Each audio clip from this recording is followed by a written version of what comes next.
Well, good afternoon, everyone. I am Dr. Kenda Curtis, and I am the Extension Food and Ag Marketing Specialist. And I've been working with Melanie and some others, kind of looking at some markets with cut flowers for the last couple of years.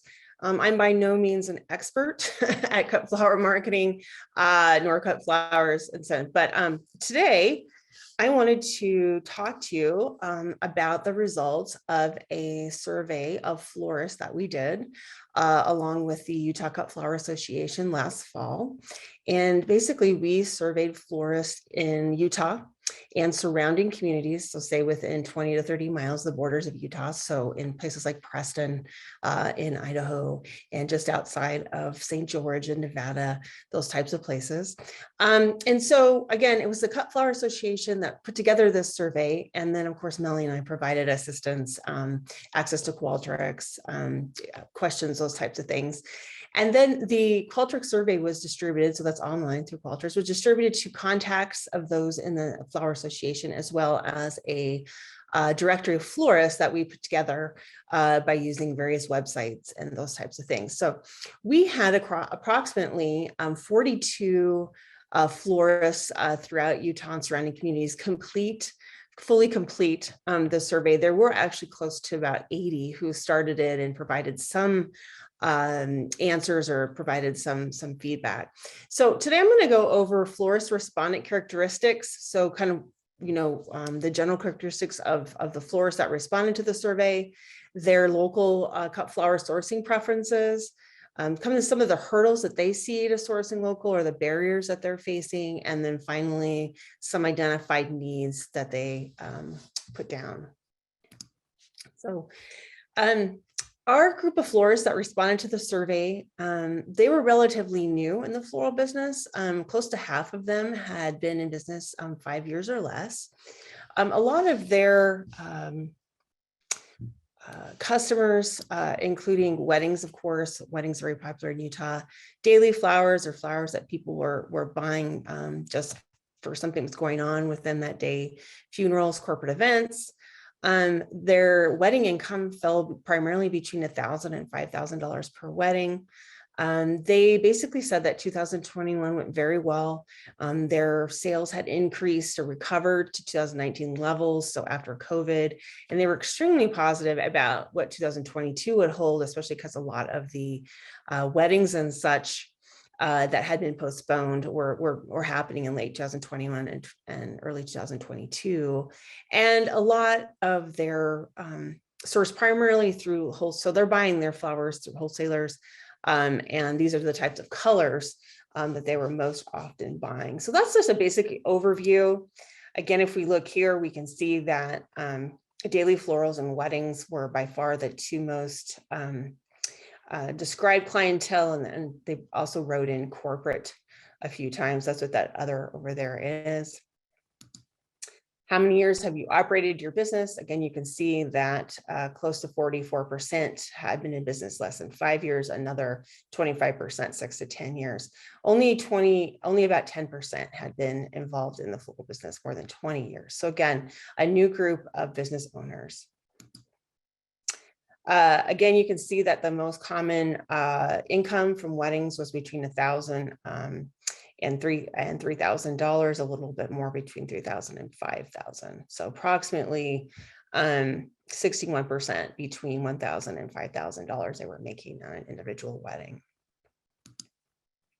Again, the color trends they were seeing that they were using a lot were white, blush, salmon, and down from there. Some of the other things that were pointed out were lavender, periwinkle, champagne, lots of blue, neutrals, terracotta. And so again, these are the trends and the requests they're having from their customers in terms of colors and those types of things. Situation, as I mentioned earlier, a lot of them had seen their floral sales in 2021 reach pre-pandemic levels from 2019. Business had come back. And they really felt that their floral sales would increase a lot in 2022. We did ask them to kind of give them some views on why they think things would be good in 2022. And again, increase in weddings, a lot more use of flowers, a lot of other events happening again after the reopening after the pandemic. They were mostly sourcing their flowers from wholesalers, local, so people that they were talking to within their area, 70%. Some were buying from local farms, approximately 12%, and others from various places.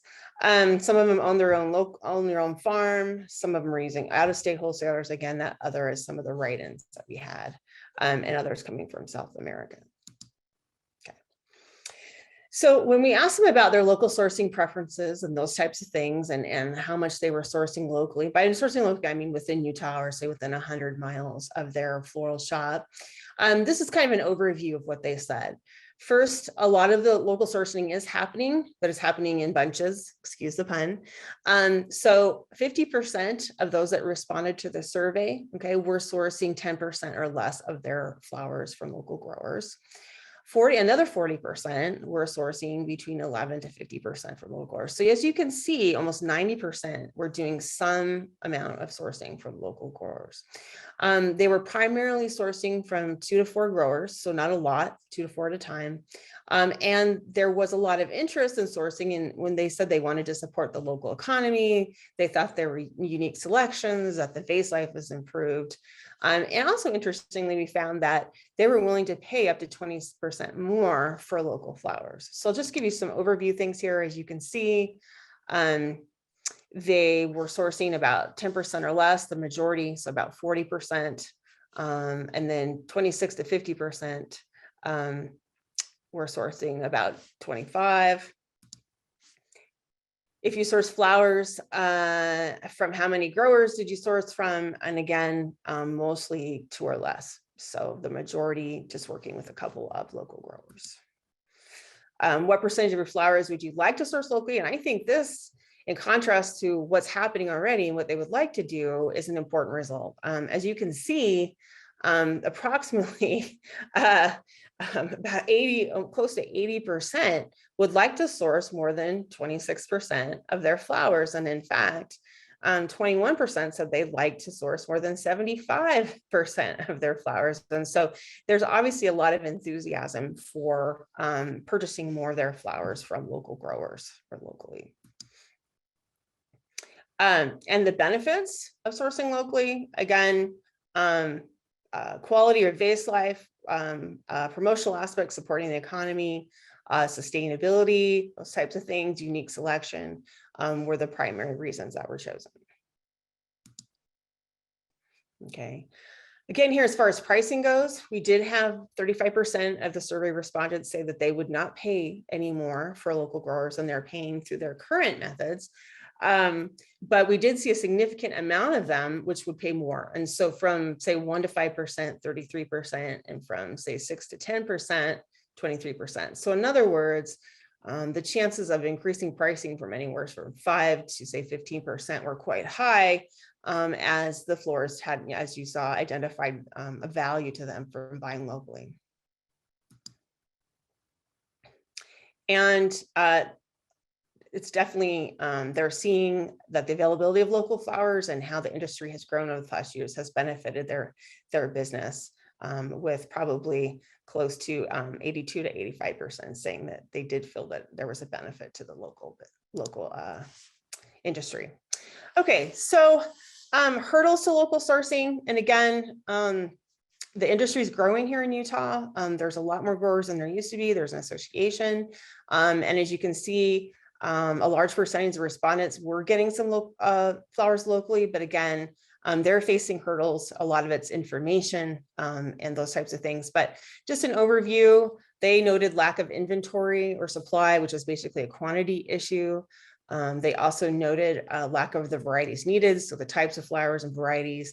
And then they also noted the time that they needed would take to communicate with multiple growers. That's why an association or central marketing thing might be of help. Also, they didn't know who was growing, and that's nothing. So close to 20 respondents, almost half, 50% of those who fully completed the survey actually wanted to know who was growing in Utah and asked for information on the growers. And then the quantity requirements, 37% said they would need at least 2 to 5 bunches per flower per order. to source from a local grower, and 18% said they would need at least 6 to 10 bunches from flower to source from a local grower. So let's look at these individually. As you can see here, lack of types or varieties needed was the most common hurdle, and that was 22%. The next one is a lack of inventory supply, 18%. And then the time required to communicate, 15%. And so you also see with the write-ins, needing to be able to order in advance, having the quantities needed, delivery issues were some of the hurdles that they faced. You can see here a minimum number of bunches per flower that's needed. Again, this is actually a lot less than I think we had thought originally when we were putting the survey together, but 2 to 5 bunches, 37%, 6 to 10, 17%. So that is about 54% that just need actually less than 10 bunches per flower to actually buy from a local grower. So the quantity requirements are actually not that high. Okay. And then the final thing that we asked about is kind of what their needs were in terms of the types of flowers or greenery. And we asked them what they were having difficulty getting from their wholesalers or current suppliers. And these were the things listed: roses, ruscus, dahlia, eucalyptus. Colors were blue, white, brown, coral, rust, gray. Again, there were others. These were the most common. And then they definitely wanted to buy these 4 flowers from locally grown flowers. So let's take a look at that. And I put together what we call word mapping. So these questions were write-ins. And so we asked, what's a flower that you use in more than 50% of your designs that's difficult to obtain? And you can see that dahlias, eucalyptus, roses, ruscus, these types of things were the ones that were most pointed out to. And I think obviously, Melanie is taking, continuing on with her dahlia research, because dahlia did rate quite high in terms of the types of flowers that they're looking for. Colors that they have difficulty obtaining currently from wholesalers, overwhelmingly blue. As you can see, it's very large here. So many of the respondents chose blue, some chose brown, white, and it kind of goes down from there. Again, these were write-ins, and so you see things that might be very similar, but the largest ones are the ones that had the most mention in the write-ins. And then finally, we asked them what flower varieties they would prefer from a local grower, and by far dahlia was the largest one and the mentioned most often, followed by other things like tulips and roses and other types of things. So again, that is all I have for you today. So I can go ahead and take questions if you have any. I think I have a few minutes left.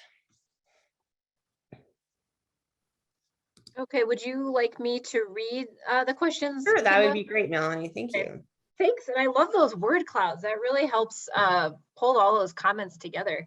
Yeah, I was just trying to have it illustrate, the pages of comments. Yeah, I was trying to count, and not really knowing necessarily if they were the same name for or different names of the same flowers. So I hope that was at least illustrated. We can of course provide the full list wanted, and we just have to get the permission of the Cut Flower Association first, because it is their data. So yes. Just a reminder, everybody, please don't ask your questions in the chat. Please add them to the Q&A so that we see them. And please, if you have any questions for Kinda, please add them to the Q&A now, and we'll go through these. So one question was, how many stems is considered a bunch? Should I answer that? That's a good question for you, Melanie. Okay. So actually, we have a flower farmer here today, Allie Harrison, and we worked a lot with her, and she gave me a really great rule of thumb that it's whatever you can kind of hold in your hand together, because certain stems are a lot fatter, flowers are a lot fatter than other ones. So typically it's either 5 or 10 stems in a bunch, and it depends on the cut flower crop. There's also some that are sold as single stems. So dahlias and peonies are examples of single stem ones. But I'd say most bunches are about 10 stems. It's just a few flowers that go into that 5 stem per bunch category. I believe local sourcing would increase if we had weekly flower market in a few hubs in Utah. More of a comment. What do you think about that, Kinda? Yeah, I think that I mean, we obviously have some traditional direct to consumer outlets such as farmers markets and CSAs and those types of things. And it's not actually uncommon to see a flower add-on to a community supported ag program. And yes, I think that having perhaps booths at farmers markets or advertising a set flower market will make it more obvious that cut flowers are available here in Utah. I definitely agree with that. One issue that we saw here that was mentioned in the survey that we see with a lot of different types of products is that when a buyer has to deal with a lot of individual growers, it really increases their time and their demand for their time. And so I think anytime you can work with other growers to maybe market together as one entity, you solve a lot of problems. First, you reduce the amount of time the buyer has to put into communicating with you, but you also reduce the issues with quantities or the types of things needed because you have several growers working together. So I hate to say the word co-op or food hub or all of these things, but essentially that's what it is. It's several growers working together to make the sales process easier and faster for everybody involved.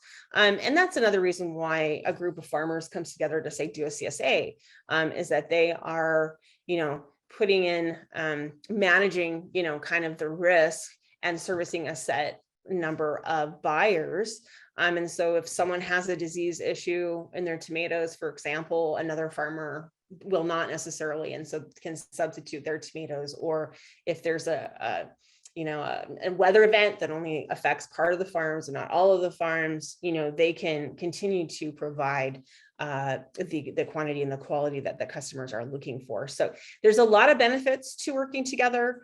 I know with your Florist Association here in Utah, you guys are maybe helping more with legislation perhaps, and in those types of things. I don't know how much you're actually working together to actually sell yet. Melanie has more information on that than I do, but I definitely recommend some group marketing and also maybe taking opportunities, if not even necessarily just sales opportunities, but opportunities to get it out there that there are locally grown flowers available here.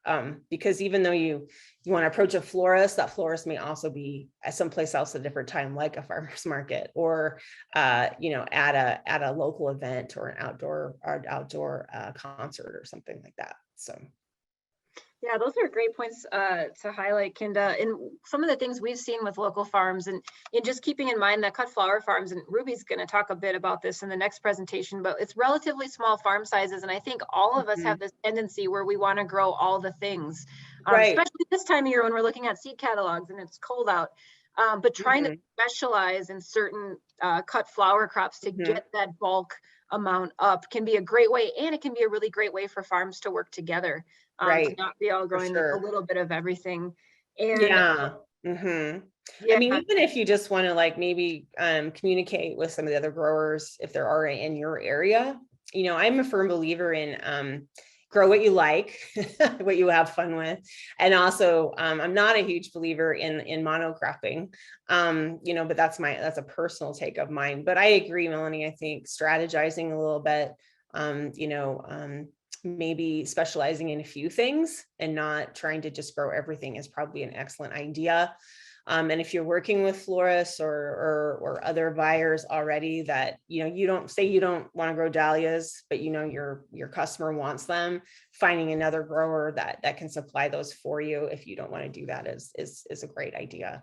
So again, these organizational or joint marketing or sales, they doesn't have to be a formal situation. It doesn't have to be a legal co-op or but if you just communicate together, and then maybe one of you communicates with certain buyers and the other with others, so that they can pull from multiple farms without having to individually contact every farmer would be really helpful.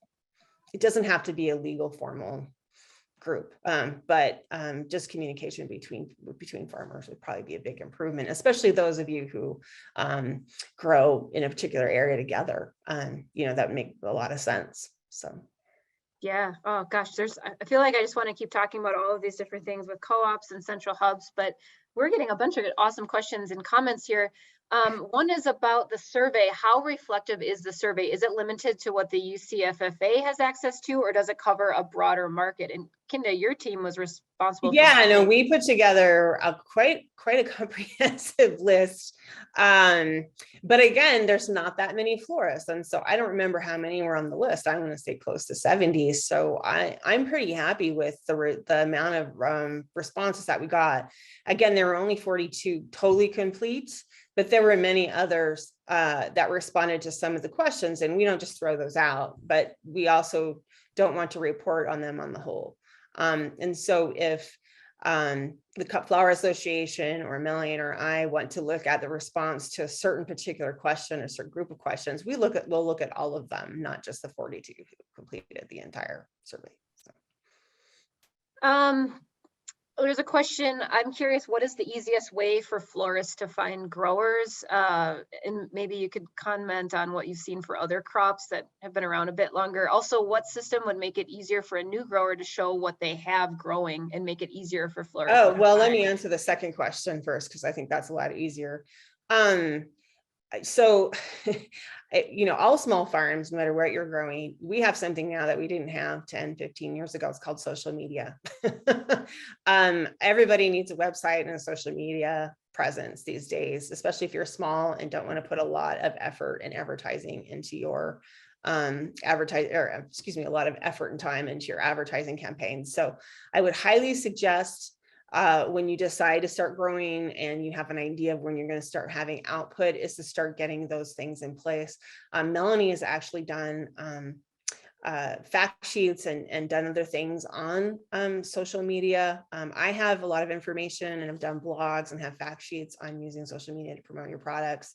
And then, of course, with COVID, we noticed that online ordering systems for everything seem to really step up. So if you have a website and you can put something like Square on there, so people can just order from you directly, and then you either drop them off or it goes through some kind of a mail appropriate for flowers. I mean, those are the easiest things. But again, it's kind of a gradual workup.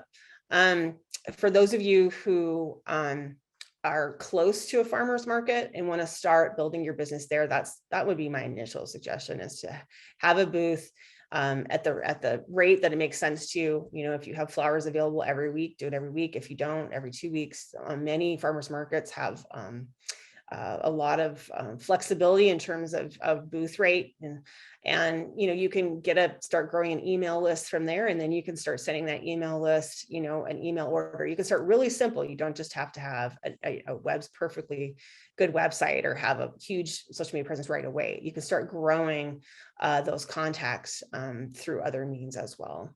The first question you asked me is, how does a florist find out about the growers? I mean, there's the Utah Cut Flower Association, but I don't have a lot of other good ideas about that. Maybe you do, Melanie.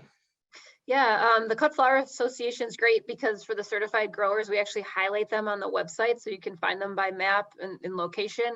I know, in the beginning, it's the wild west for cut flowers, and it's gotten a little bit more refined, but it was really cut flower growers showing up to florists. Not that I'm recommending this, but in having a van full of flowers, and they're so aesthetically pleasing, florists couldn't help but buy some, and then developing relationships that way.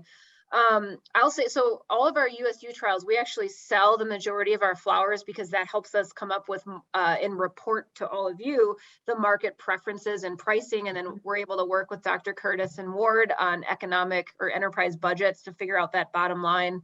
And so we work with a co-op that sells. And so they take 30% off the top, but they already have that established network of florists. For us, that worked really well in our budgets because we found that transportation, the amount of miles, so gas spent and also time spent driving, could just throw off our bottom line. And so paying that 30% for sales was a great way to get the data and then also have it be profitable still. So I think there's a lot of different ways.